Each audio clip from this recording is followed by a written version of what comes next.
Hello student, twelfth class का 6 chapter molecular basis of inheritance हम यहाँ पे आज स्टार्ट करने जा रहे हैं। मॉलिक्यूल्स मीन्स हमारे मैक्रो मॉलिक्यूल्स जो हमारे सेल में प्रेजेंट होते हैं, like RNA and DNA, proteins. Inheritance means एक जनरेशन से दूसरे जनरेशन में पास ऑन होना। तो कौन से मॉलिक्यूल्स होते हैं जो एक जनरेशन से दूसरे जनरेशन में पास होते हैं, और उनकी स्टडी हम इस चैप्टर में करेंगे। ओके, तो सबसे पहले मैं तुम्हें एक टर्म कराती हूँ, सेंट्रल डॉगमा। क्या टर्म है? Central dogma. सेंट्रल डॉगमा इसलिए इसको बोला गया कि पूरा मॉलिक्यूलर बेसिस ऑफ इनहेरिटेंस जो है उसका ये सेंटर पॉइंट है। इसमें क्या होता है कि जो डीएनए है हमारा, डीएनए से क्या बनता है? आरएनए, एंड आरएनए से क्या बनता है? प्रोटीन। ठीक है, डीएनए से खुद डीएनए भी बनता है, डीएनए से डीएनए भी बनता है। उस प्रोसेस को बोलते हैं हम क्या? रेप्लिकेशन। क्लियर है? और डीएनए से आरएनए अगर बन रहा है तो उस प्रोसेस को बोलते हैं हम क्या? Transcription. And the process in which protein is synthesized from RNA called as translation. And ये जो प्रोटीन्स बने हैं इनकी हमारी बॉडी में जरूरत होती है, जहां भी इनकी जरूरत होती है ये वहां पे ट्रांसपोर्ट होते हैं। क्लियर है यहां तक? ये जो ट्रांसक्रिप्शन प्रोसेस होता है ये होता है, this process take place inside the nucleus. और ट्रांसलेशन कहां पे होता है? In cytoplasm. क्लियर है यहां तक? ओके, अभी हम वन बाय वन इनको स्टडी करेंगे आगे जाकर के, लेकिन अभी हम सबसे पहले देखेंगे क्या? डीएनए। क्लियर है? डीएनए की full form deoxy ribo nucleic acid. नाम से समझ में आएगा, डीऑक्सी मीन्स ऑक्सीजन क्या हो रही है? डिलीट हो रही है। ठीक है, और ये है क्या? Ribo nucleic acid. Nucleic acid means it must be present inside the nucleus. ठीक है, तो ये क्या है? ये न्यूक्लिक एसिड है। एंड यहाँ पे जो राइबो है, ribo stand for ribose sugar. समझ में आ रहा है एक एक टर्म अच्छे से? क्लियर? अभी देखो यहाँ पे और अच्छे से चीजों को, अगर मैं आपको कुछ चीज बताऊं, ये क्या होता है बेटा? सेल है। सेल में ये क्या है? Plasma membrane. ठीक है, उसके अंदर ये क्या है? आपको पता होगा ये मैं किसका डायग्राम बना रही हूं। ये है न्यूक्लियस। ये क्या है? न्यूक्लियर मेम्ब्रेन, है ना? न्यूक्लियस। और ये वाला एरिया जो है इसको क्या बोलते हैं हम? इसको बोलते हैं बेटा साइटोप्लाज्म, है ना? सेल के अंदर जो एक्वस प्रेजेंट है उसको क्या बोलेंगे? साइटोप्लाज्म। तो ऑब्वियस सी बात है, न्यूक्लियस के अंदर जो एक्वस मीडियम प्रेजेंट है उसको क्या बोलेंगे हम? न्यूक्लियोप्लाज्म। और न्यूक्लियोप्लाज्म कैसा होता है? एसिडिक होता है, इसलिए इसको बोलते हैं हम क्या? Nucleic acid. जो हमारे दो होते हैं कौन कौन से? DNA and RNA.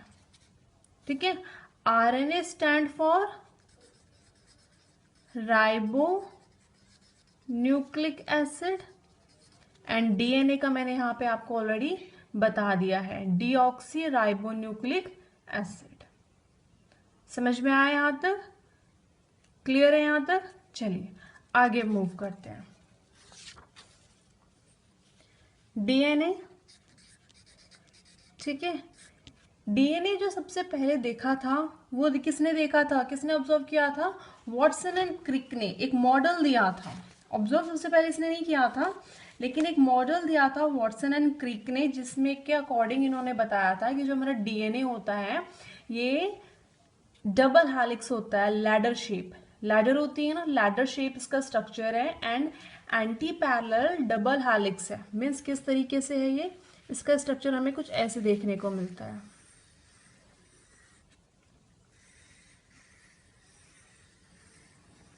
ये देखो, ठीक है। अगर मैं यहाँ पे करूँ 5' तो इसकी टेल कहाँ पे जा रही है? 3' पे। तो ये 3' हो जाएगा और ये 5' हो जाएगा।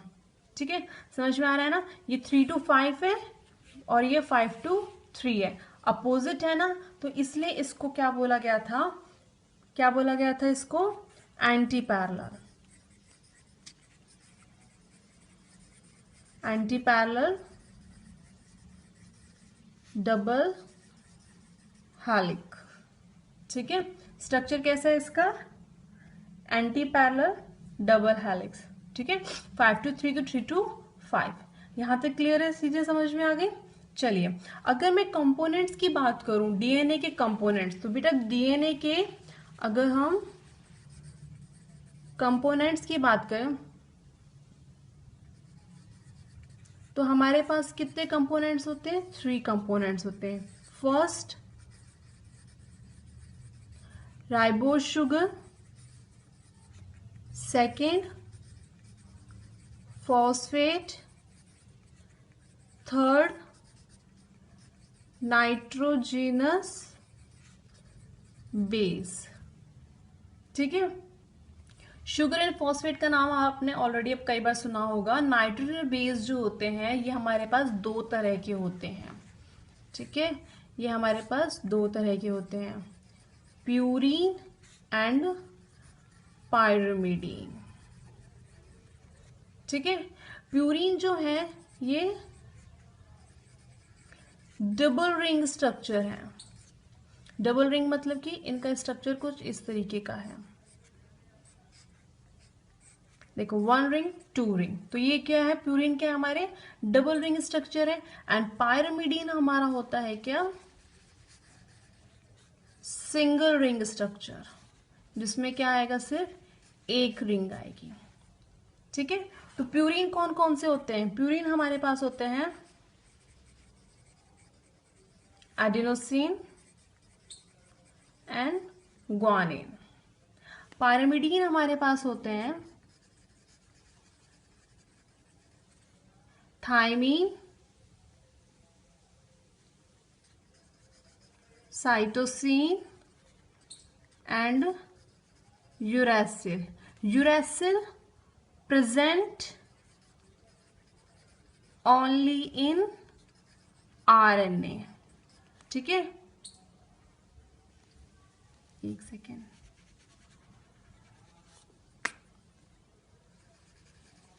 And thymine present only in DNA। ठीक है, समझ में आया यहाँ तक? कंपोनेंट्स वगैरह सब क्लियर है? चलिए, अगर हम डीएनए की बात करें तो डीएनए में जो हमारे दोनों हेलिक्स हैं, दोनों जो हमारे स्टैंड हैं, इन स्टैंड को बोलते हैं हम क्या? बैकबोन। क्या बोलते हैं हम इनको? बैकबोन। ठीक है, क्या बोलते हैं इनको हम? बैकबोन। तो बैकबोन किसकी बनी होती है? बैकबोन बनी होती है शुगर एंड फॉस्फेट के। पीएमटी में क्वेश्चन पूछ लिया जाता है, ठीक है, कि शुगर की जो डीएनए की जो बैकबोन है वो किससे बनी होती है? शुगर एंड फॉस्फेट से। क्लियर? अभी दोनों के बीच में जो डायमीटर है, यहाँ पे डायमीटर की जो डायमीटर है उसकी मेजरमेंट कितनी होती है? 20 एंगस्ट्रॉम। ठीक है, क्लियर यहाँ तक। अभी एक और इम्पॉर्टेंट पॉइंट सुनना, वन टर्न मीन्स जहां से आपने स्टार्ट किया उसके बाद वहां से ये रिपीटिशन स्टार्ट हो जाए। अभी देखो यहां से ये क्या हो गया है, रिपीट हो रहा है सीक्वेंस, है ना। यहां से यहां तक तो कोई रिपीट नहीं हो रहा था, यहां से क्या हो गया है, रिपीट होने लगेगा। तो वहां तक के डिस्टेंस को बोलते हैं हम one turn. And one turn की जो लेंथ है उसे बोलते हैं हम 34 एंगस्ट्रॉम। एंड वन टर्न में हमेशा याद रखना अराउंड 10 बेस पेयर्स होते हैं। ठीक है, बेस पेयर्स क्या होते हैं वो भी मैं बताऊंगी। ये नाइट्रोजन बेसिस है ना, ये हमेशा पेयर्स में रहते हैं, तो ये वो 10 बेस पेयर्स की बात की जा रही है।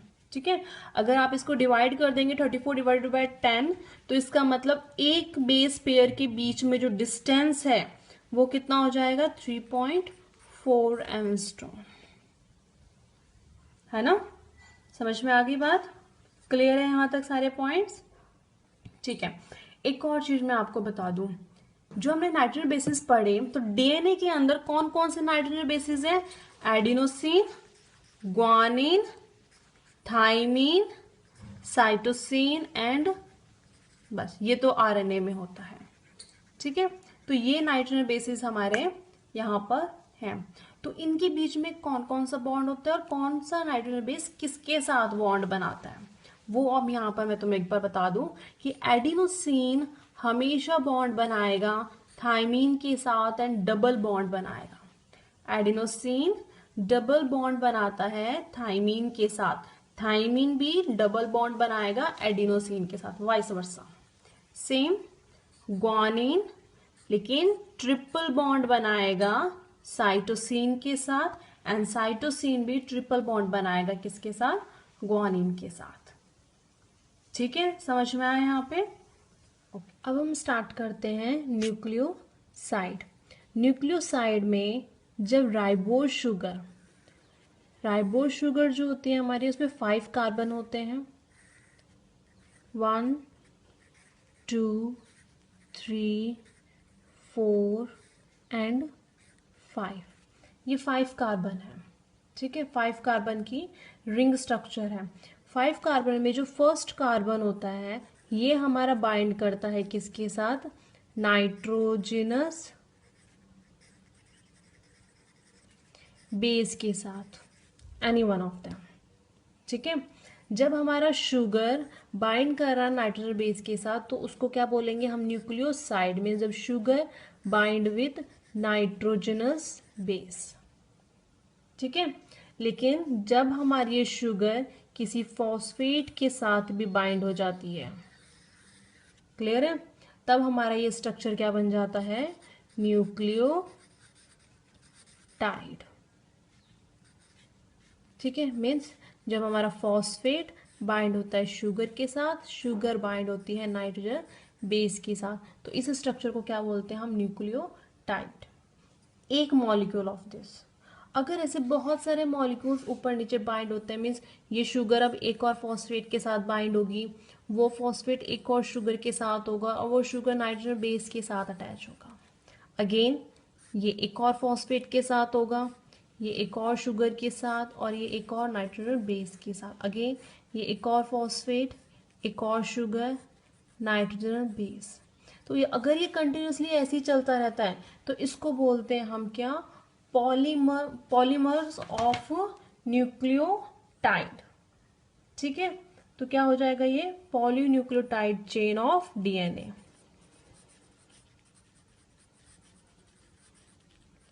पॉलीन्यूक्लियोटाइड चेन, क्लियर, क्योंकि इसमें क्या है, न्यूक्लियोटाइड्स बहुत सारे हैं इसलिए पॉलीन्यूक्लियोटाइड चेन।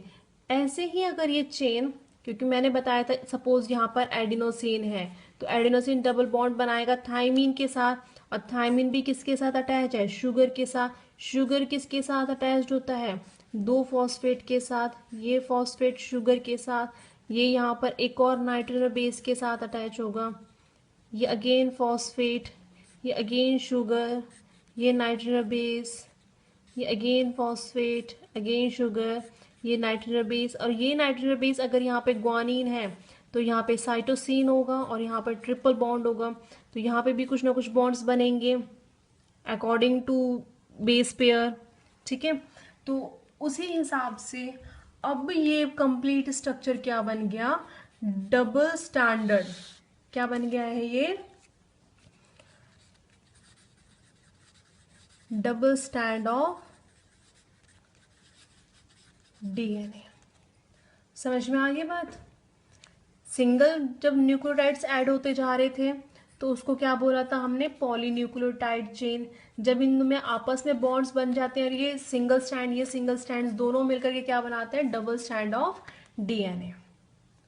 क्लियर, यहां तक सबको समझ में आ रहा है?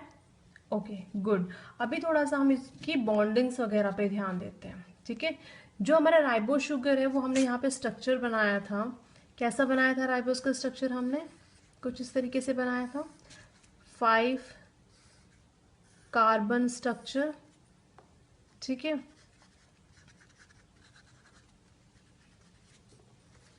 यहाँ पे कार्बन 1, कार्बन 2, कार्बन 3, कार्बन 4 और ये कार्बन 5। क्लियर है? जो फर्स्ट कार्बन है इसके साथ कौन अटैच होता है, नाइट्रोजनस बेस। ठीक है, ये जो बॉन्ड होता है जिसमें first carbon of ribose sugar, ये क्या है, राइबोस शुगर का फर्स्ट कार्बन जब नाइट्रोजन बेस के साथ बाइंड होता है तो उस बॉन्ड को क्या बोलते हैं हम,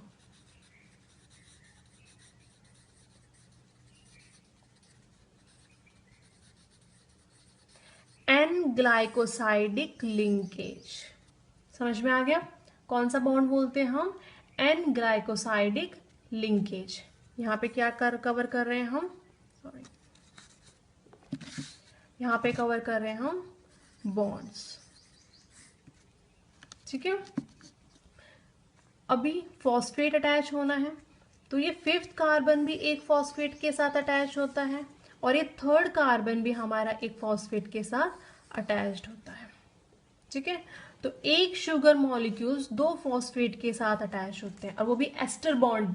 कौन सा बॉन्ड बनता है इनके बीच में, एस्टर बॉन्ड। तो ये भी एक एस्टर बॉन्ड है और ये भी एक एस्टर बॉन्ड है, और किसका है ये, फॉस्फेट का। तो दोनों मिलाकर के क्या बनाते हैं, फॉस्फो, 2 है ना, तो डायएस्टर बॉन्ड।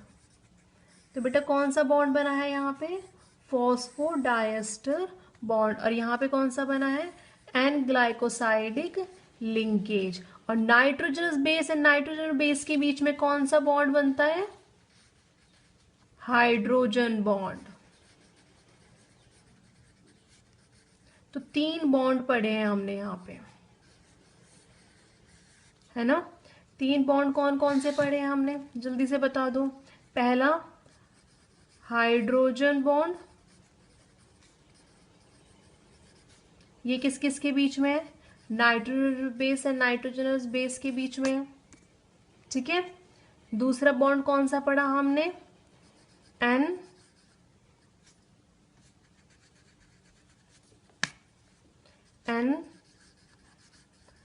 एन ग्लाइकोसाइडिक लिंकेज, ये शुगर है नाइट्रोजन बेस के बीच में। ठीक है, तीसरा बॉन्ड हमने कौन सा पढ़ा, फॉस्फो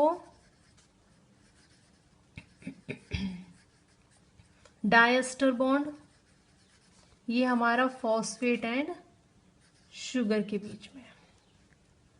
समझ में आए बॉन्ड्स तुम्हें clearly, nucleoside, nucleotides and bonds clearly समझ में आ गए होंगे। ठीक है, चलिए अब हम थोड़ा सा और इसको डिटेल में देखते हैं कि हमारी जो हमारा डीएनए है ये डबल हेलिकल क्यों है, एंटी पैरेलल क्यों है। डबल हेलिकल तो हमने देख लिया क्योंकि इनके बीच में हाइड्रोजन बॉन्ड होते हैं इसलिए ये डबल हेलिक्स बन जाता है, लेकिन एंटी पैरेलल क्यों है, ये 5' एंड 3' वाला फंडा क्या है वो अब हम आगे देखेंगे। ठीक है, चलिए नेक्स्ट यहाँ पर देखो, यहाँ पे मैंने क्या बना के रखी हुई है, हमारी राइबोज शुगर। सबको देखोगे तो हमारा ऑक्सीजन कहाँ पे है, अपवर्ड डायरेक्शन में है। ठीक है, अभी मैंने बताया था कि जो फर्स्ट कार्बन है उसके साथ तो कौन बाइंड करेगा, सपोज यहाँ पे एडिनोसिन ने बाइंड किया है। ठीक है। यहाँ पे किसने बाइंड किया, ग्वानिन ने बाइंड किया है। यहाँ पे किसने बाइंड किया है, साइटोसिन ने बाइंड किया है। यहाँ पे किसने बाइंड किया है, थायमीन ने बाइंड किया है। ठीक है। 5' कार्बन, ठीक है, तो यहाँ पे कौन बॉन्ड बनाता है, फॉस्फेट ग्रुप। क्लियर। यहाँ पे ये 3 कार्बन है, 3rd कार्बन है, तो इससे कौन बनाएगा, फॉस्फेट। और ये 5 से भी कौन बनाएगा, फॉस्फेट। तो ये दोनों बॉन्ड कौन से हो गए, फॉस्फो डायस्टर बॉन्ड, है ना। ये कौन सा बॉन्ड है, एन ग्लाइकोसाइडिक लिंकेज। अगेन यहाँ पे 3rd से फॉस्फेट ग्रुप अटैच होगा, यहाँ पे ये 5th से अटैच होगा, है ना। अगेन यहाँ पे 3rd से फॉस्फेट ग्रुप अटैच होगा, यहाँ पर ये 5th से अटैच होगा। लेकिन यहाँ पर 3rd ग्रुप हमारा फ्री रह गया ना, तो यहाँ पे खाली क्या होता है, OH। क्लियर है। अभी देखो यहाँ पे कौन था हमारा, 5' एंड था फ्री, है ना। और यहाँ पे हमारा कौन सा एंड फ्री है, 3' एंड फ्री है। ये नोटिस में रखना। अभी देखो एडिनोसिन, एडिनोसिन किसके साथ बॉन्ड बनाता है, थायमीन के साथ। ग्वानिन किसके साथ बॉन्ड बनाएगा, साइटोसिन के साथ। साइटोसिन किसके साथ बॉन्ड बनाएगा, बोलो, ग्वानिन के साथ। एंड थायमीन किसके साथ बॉन्ड बनाएगा, एडेनिन के साथ। ठीक है। अब अगेन ये किसके साथ बॉन्ड बनाएंगे, ये सब किसके साथ बॉन्ड बनाते हैं, एन ग्लाइकोसाइडिक बॉन्ड बनाते हैं शुगर के साथ। लेकिन इस बार ध्यान रखना, यहाँ पे जो हमारी शुगर होती है ना, ये रोटेट हो जाती है। मीन्स यहाँ पे ऑक्सीजन अपवर्ड डायरेक्शन में थी, यहाँ पे ऑक्सीजन जो होती है वो डाउनवर्ड डायरेक्शन में हो जाएगी। बस यही रीजन है हमारे इसका एंटी पैरेलल होने का। क्लियर है। हमारी राइबोज शुगर एंटी पैरेलल, हमारा डीएनए का स्ट्रक्चर एंटी पैरेलल क्यों है, क्योंकि हमारी राइबोज जो है वो यहाँ पे रोटेट हो जाती है। क्लियर है। अब अगेन यहाँ पर क्या होगा, ये तो यहाँ पे अटैच्ड है, 1 2 3, तो 3 यहाँ पर फ्री है OH, और यहाँ पे ये 4 और यहाँ पे ये 5 किसके साथ बॉन्ड बनाएगा, फॉस्फेट के साथ। और यहाँ पे 1 2 3, 3 कार्बन जो है वो किसके साथ बॉन्ड बनाएगा, फॉस्फेट के साथ। यहाँ पर ये 5 वाला 5th कार्बन फ्री है, यहाँ पर ये 3rd कार्बन बॉन्ड किसके साथ बना रहा है, ये भी बॉन्ड बनाएगा किसके साथ, तुम्हारा फॉस्फेट के साथ। ठीक है ना। तो ये किसके साथ बनाएगा बॉन्ड, फॉस्फेट के साथ। अगेन यहाँ पर ये 5th कार्बन किसके साथ बॉन्ड बनाएगा, फॉस्फेट के साथ। यहाँ पर ये 3rd कार्बन फॉस्फेट के साथ। अगेन यहाँ पर 5th कार्बन जो है वो फ्री रह जाएगा। इसीलिए हमारा डीएनए का स्ट्रक्चर जो है एंटी पैरेलल है, क्योंकि यहाँ पे 5' फ्री था, यहाँ पे 3' फ्री था। तो यहाँ पे 3' हो जाता है फ्री और यहाँ पर 5' हो जाता है फ्री। क्लियर है यहाँ तक। इसलिए हमारा डीएनए का स्ट्रक्चर कैसा है, एंटी पैरेलल। ठीक है। डबल हेलिक्स इसको हम बोलते हैं। रीजन समझ में आ गया, बॉन्ड समझ में आ गए। यहाँ पर ये डबल बॉन्ड बनते हैं, हाइड्रोजन बॉन्ड। ठीक है। यहाँ पर ये 3 यहाँ पर ये कितने हाइड्रोजन बॉन्ड है, 2, यहाँ पे कितने हैं, 3। क्लियर है यहाँ तक सारी चीजें। गुड। कोई भी डाउट हो तो मुझे मैसेज कर दीजिए। Thank you, have a good day.